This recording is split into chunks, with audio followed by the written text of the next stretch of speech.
Lewana Bakurê Kurdistanê ev hey sale mihrîcana kanî spî ya masî, hingil û guza tê sazkirin. Mihrîcana ku li navçeya Şaxê tê lidarxistin gelek binav û deng e. Organîzeya mihrîcanê bi hevkariya kaymeqamî û şaradariya bajêr ve hate kirin. Ava herêma kanî spî di mehên Avrêl, Gulan û Pişperê de diherike. Ji ber vê yekê jî Şahî di vê heyamê de pêk tê. Şahiya Xwezayî îsal jî wek salên çûyî ji gelek deverên cuda eleqeyeke mezin dît. Kanî Spî Festivali 8. Mexwest ku em dewlemendî û xwezaya navçeya xwe raberî welatiyan bikin. Me divê di van heyamên dijwar de kêfa welatiyên xwe xweş bikin. Eleqeya welatiyan gelek baş e û vê yekî jî rengîniya Şahiyê xurttir kir.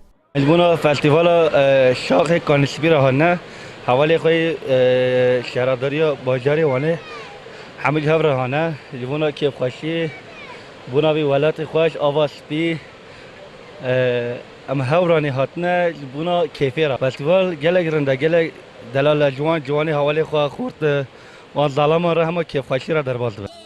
Di Mihrîcanê de dengbêjan bi awazên xwe, hunermendan jî bi stranên xwe bala her kesî dane ser xwe.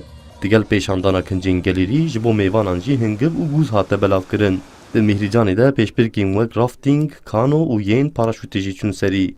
Kanî Spî festivala millet hemî hatiye liye, îro keyfa millet ye, zev xweş e, zev baş e, givînê Şaxê, düzê Şaxê, zev xweş e. Festivala Şaxê gerçekten gelekli yani hemize memnun bin.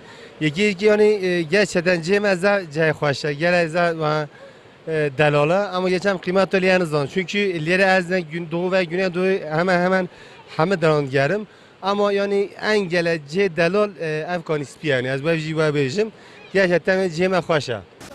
Di Mihrîcanê de ji bo wan kesên ku di pêşbirkan da bi ser ketin xelat hate dayîn. Di dawiya festîvalê de hunermendên navdar û komên herêmî konser saz kirin û çalakî bi stran û pêşandana fîşekên hewayî, kişandina wêneyan û digel gerandina govendê ya welatiyan bi coşeke mezin bidawî bû.